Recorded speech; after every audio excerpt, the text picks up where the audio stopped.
Marvel's one of the biggest IPs on the planet, and the MCU has changed the way we look at any single type of connected universe. But for a company that's as big as it is, and has that many characters, they somehow find a way not to show love to characters that are literal checks waiting to be cashed. My name is Pierre, and today I'm going to tell you guys about the 3 Marvel characters that I think deserve some love and even get the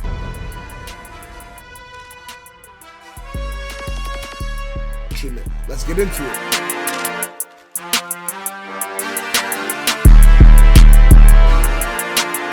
If you haven't seen my last video, which you should have, I basically explained why Invincible is so good.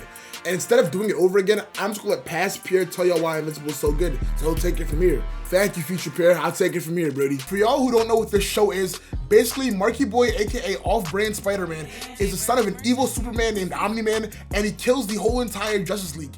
And the whole entire show is basically a coming-of-age story about a young man trying to fill the shoes that his father left behind before he became evil, while also preparing to fight his dad if it comes down to it.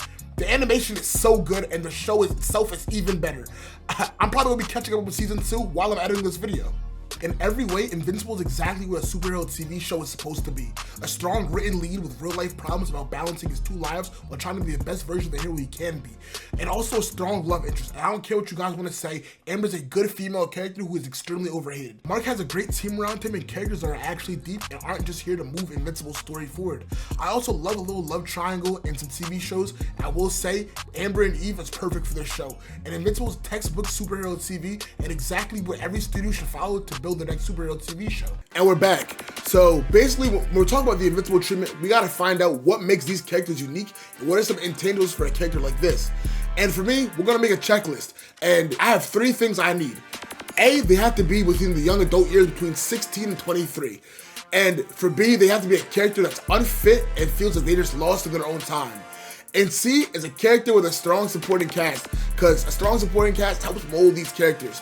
I came up with 4 characters. I know I said 3 in the beginning, but it all makes sense a little bit. Just sit tight. I told you guys at the end of the last video who was going to be number 1, so we're not going to waste any more time.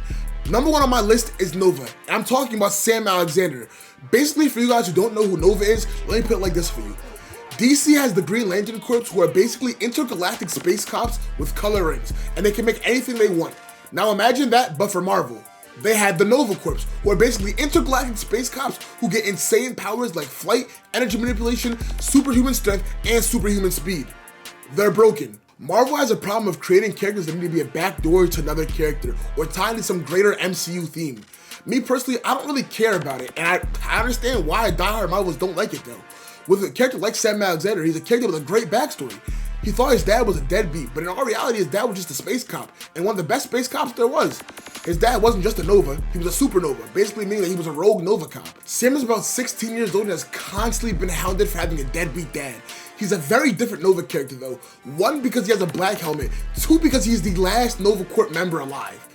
He's friends with the GOAT character, aka the Blueprint Spider-Man, and he has a lot of potential to be that guy for Marvel. Realistically, he has Spider-Man potential. First time I heard about Nova was in The Ultimate Spider-Man, ironic, and he was the bright spot of the show for me. And so if anything, I want Marvel to find a way to introduce Nova and put him next to Peter before the end of his college trilogy. Number 2 on my list is 2 characters, and the reason they made my list is because of their TV show.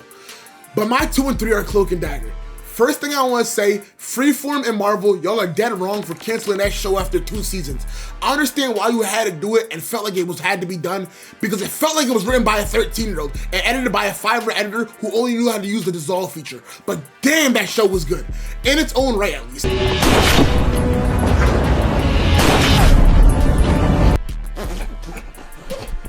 If you guys don't know who CLOAK and DAGGER are, I don't blame you. Marvel almost never uses them if it's not for nostalgia bait. For y'all who don't know, CLOAK and DAGGER are a superhero couple of exact opposites, and we're gonna play a little game of guess who is who. For our first person in the duel, he's a poor black boy named Tyrone Johnson who has the ability to manipulate darkness and control it through the dark force, teleport, and when he makes contact with somebody, he sees their biggest fear. If you guessed that was CLOAK, ding ding ding, you're correct. His comic origin is that he was born in Boston, but I love the origin the TV show has for him. A lot of the elements are the same, but instead the show is based in New Orleans. Him and his brother are running from a cop, and his brother took a radio that somebody stole from him, and they got chased to a pier, and when they got to the pier, and his brother comes out with the radio, he goes to the edge of the pier with his hands up, and a cop shoots him, and he falls into the river. Tyrone jumps into the water after his brother, and on some CW the Flash shit, Roxxon had a rig underwater that blew up, and as Tyrone jumped in, it gave him his powers. It's crazy, bro. There's no creativity anymore. As for his counterpart, Dagger, aka Tandy Bowen, who was a rich white girl who has the ability to manipulate light through the light force, yo, Marvel, you guys are so creative, dog. She can make these light daggers, and she can heal people and take any drugs out of their system, while also being able to see all their biggest hopes. In the TV show, her origin that she was leaving a ballet performance with her dad. By the way, her dad's one of the main guys working on the Roxxon rig. And when they realized the rig was unstable, they called him. But when he got on the phone, he started crashing out. And he started swerving in and out of lanes, and he looked away for 1 second and swerved into a semi-truck, and it boomed him and his daughter into the water as the Roxxon rig blew up. I genuinely believe the show's origin is better than the comics, because the comics were made in such a time where you can tell they were trying to push narrative on my dog Tyrone, and the TV showrunners was not going for that. These two characters are so much more than just nostalgia bait for old Marvel fans.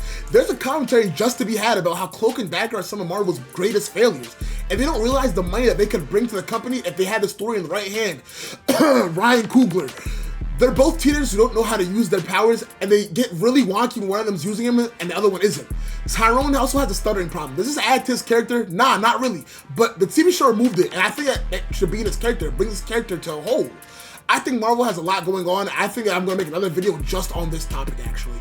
At number 3 on my list, and my 4th character, we're going to go with the White Tiger, and the Ava Ayala version of the White Tiger. She's one of those Marvel characters you might not know a lot about, but my best way to describe her is Vixen and Black Panther if they were made into a Latina teenage girl. Ava's a pretty cool character who gets no love, and she gets her Panther powers from an amulet passed down from her aunt, the White Tiger, before her. This amulet gives her most of Black Panther's powers. She gets the enhanced strength and speed, and her amulet also gives her a healing factor. I feel like this is one of the underrated parts of her kit. She was also a character I learned about in The Ultimate Spider-Man, and she left a crazy impression on me in the show, and her character deserves more time to shine. And she's a character that fits next to Spider-Man being on a Young Avengers team with him. I think by this point you realize that all these characters are pretty rich in story and probably do all deserve the Invincible treatment, but can't see what else you could do with them. And to that, I point to the fact that every single one of these characters was in The Ultimate Spider-Man. Yes, I based the whole entire video on the fact that I think the show needs to be revisited. No, but in all seriousness, I think The Ultimate Spider-Man did something very unique. And that's bringing in lesser-known Marvel characters as a supporting cast to their biggest hero. And from a marketing standpoint, it was the best thing to do with them. And with Spider-Man 4 being right around the corner and the revival of the Marvel animation, they should be very eager to bring some of these heroes in and essentially give them a fresh start. Because everyone forgets who P is, and he's going to need to make friends and need allies. Just like they did with Riri and Black Panther Wakanda Forever, we can see spin-off shows for these characters. Please bring back Aubrey, Joseph, and Olivia Hope. They are still young and can still play CLOAK and Dagger. I'm begging, please. And that's the end of today's Yap session. I hope you guys enjoyed the video, and I'll end it off by giving you guys some Pierre lore. I'm a huge DC fan, and it was so hard for me to make this video because I had kind of like a creativity block. But after one visit to the Marvel fandom wiki, bro, I was locked in. And I think we'll get a couple more Marvel videos because there are so many unique characters that I think some good writing could be insane. With that being said, I hope you enjoyed the video, and if you did, hit that like button. And if you enjoyed me yapping, bro, hit that subscribe button and join the Mafia. I'm trying to get to 500 subs on here by the end of the summer. I need your help to do it. Yes, you, the guy watching right now. And my name is Pierre, and I'll see y'all next week, hopefully.